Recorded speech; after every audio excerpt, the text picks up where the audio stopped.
Hello everyone, my name is Margrette and today I'll be sharing a story about my hair.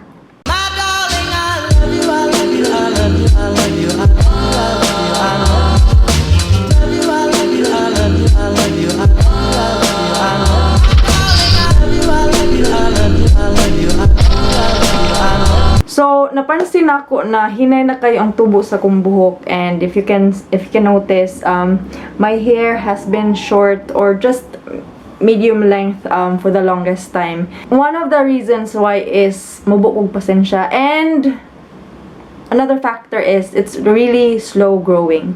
I knew I had to nourish my hair, of course. You get nourishment from the food you eat, from vitamins, and because of that, and I think my scalp and my hair needed more.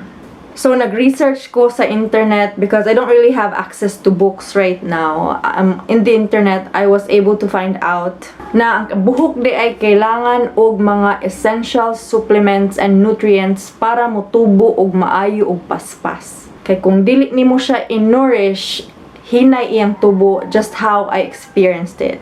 So I did another research on the right nutrients that would make my hair healthier and stronger and also longer. Because kay baw ka, di ta magpataka o gamit og mga supplements, labi na atong imnon. Make sure you do your research before you drink any supplement, labi na ingest ninyo sila inyong kaunon, inyong imnon. So I'm happy I found out about ViteDox hair growth. So, kaning produkto ha, it has the perfect combination of all the nutrients that our hair and our scalp needs for proper hair growth. So, nindot ni siya, kay dili na ka magkutaw-kutaw, ditso ra nimo siya imnon. It comes in an easy to swallow capsule, and dili ka tong dagko na pills, gani na lisod tunlon. So, salamat kaayo aning produkto ha. Ang akong buhok, nisugod na paspas og tubo balik. Guys, if you want to show your support to my channel, please don't forget to subscribe and tap on that notification bell.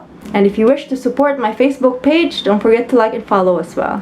So this on my hand is the ViteDox hair growth.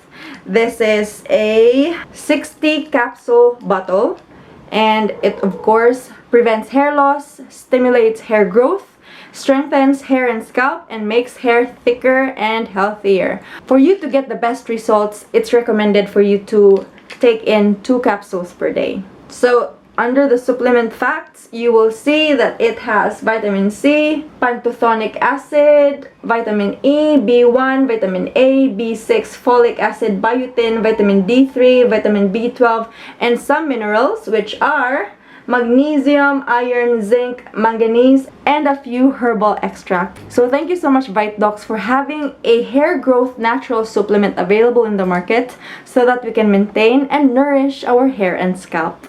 Thank you so much for showing your support to Margrette Vlogs. I hope to see you in my next one. Bye! My darling, I love you, I love you, I love you, I love you.